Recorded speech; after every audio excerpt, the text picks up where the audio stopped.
Hello everyone, today I'd like to introduce the gear setup I use for filming while on the go. I use an iPhone, a DJI Osmo Nano, and an Insta360 Luna Ultra.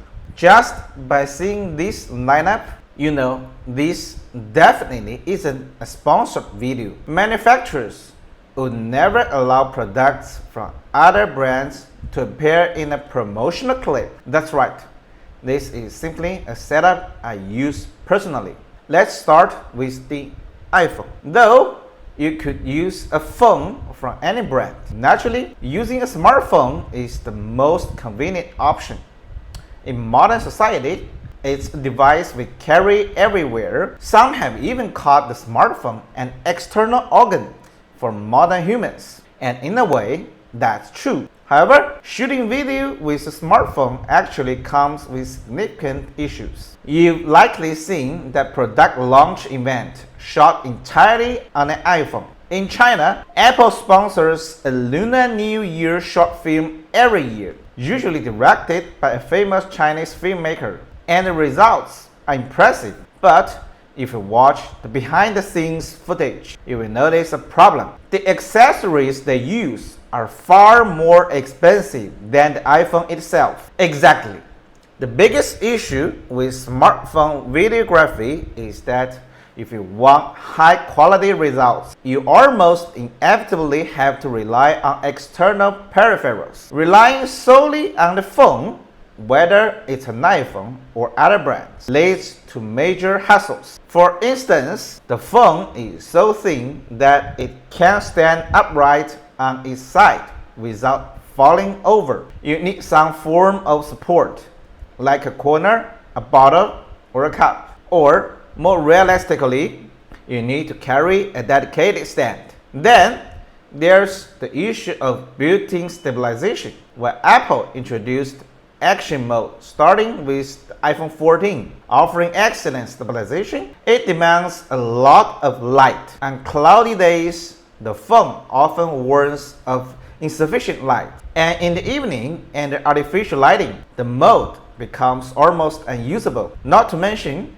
it drops the resolution to 2.8K. So, if you want superior stabilization, you need to carry a gimbal stabilizer as well. Finally, we use our phones constantly for navigation, searching, social media, and payments. Unless you dedicated one phone exclusively to filming or live streaming and use a separate one for daily life.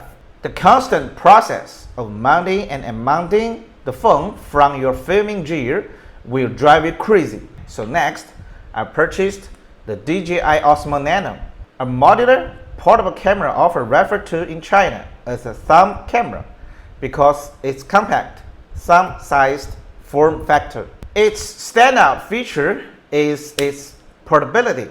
Unlike traditional cameras, it can be worn on a hat or attached to a chest via a magnetic pendant, making it incredibly inconspicuous when walking down the street. In settings like restaurants or bars, the camera unit sits unobtrusively on the table, easily overlooked unless someone is specifically looking for it, which makes it feel less intrusive. Its relatively boxy shape also allows it to stand on flat surfaces without extra accessories. With magnets on both sides, it can attach to magnetic surfaces at two different angles, effectively turning street lights or OS into makeshift selfie sticks. The modular design also allows for remote monitoring of the live feed, something a standard smartphone setup can easily do, which significantly boosts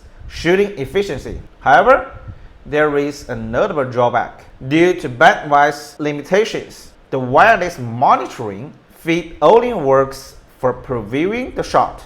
The screen goes black once recording starts. Additionally, the unit is waterproof up to 10 meters. Combined with its compact size, this enables unique perspectives that other devices can't capture, such as filming from inside a cup where water is being poured or shooting within extremely tight spaces. It features a 1.3-inch sensor, while its low light performance is comparable to the iPhone's main camera. It is noticeably superior to the iPhone's ultra-wide lens.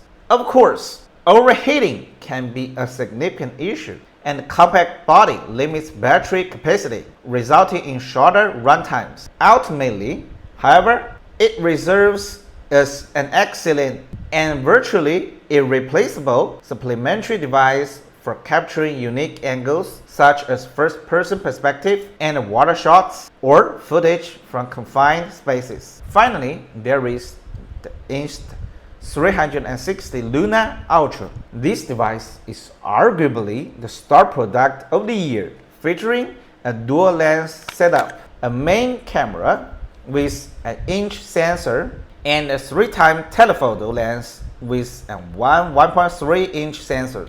If I had to pick the feature that impressed me the most, it would undoubtedly be its performance in low light or nighttime environments. This is especially true for the main camera. It can clearly capture surrounding objects even in very dim lighting conditions where an iPhone camera would simply show a pitch black image. It is an absolute game changer for outdoor night shooting and for use in dimly lit restaurants. In such settings, using an external fill light would make you stand out and draw unwanted attention. Opting for a camera that excels in low light is the far better choice if you prefer to remain inconspicuous. Of course, whenever possible, adding your own fill light is still the ideal approach. The second standout feature is the built-in gimbal stabilizer.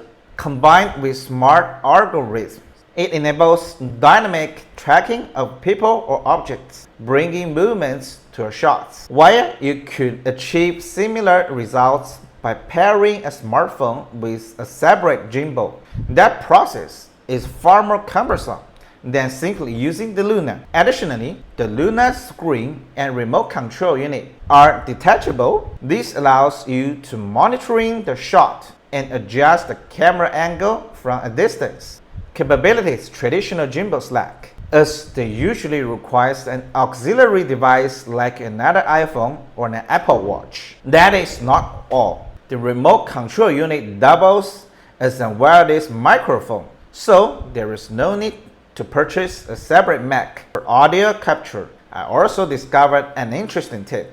When I bought the DJI Osmo Nano, I also purchased a DJI Mac Mini and a smartphone receiver. The Mac Mini can connect to the Osmo Nano or an iPhone directly via Bluetooth, though the audio quality is poor when connected directly to the iPhone, but the sound quality improves significantly when connected to the phone via the receiver. While the Luna cannot connect directly to the DJI Mac Mini via Bluetooth, but it can capture audio through the receiver when it is plugged in. However, it is worth noting that in this setup, detaching the remote control unit does not trigger a switch to the remote's built-in microphone. The remote's microphone remains inactive. In short, this camera has become my go-to device, whether I'm shooting handheld or placing it on a flat surface to film myself. I can start recording immediately with almost no extra accessories, and the results are outstanding.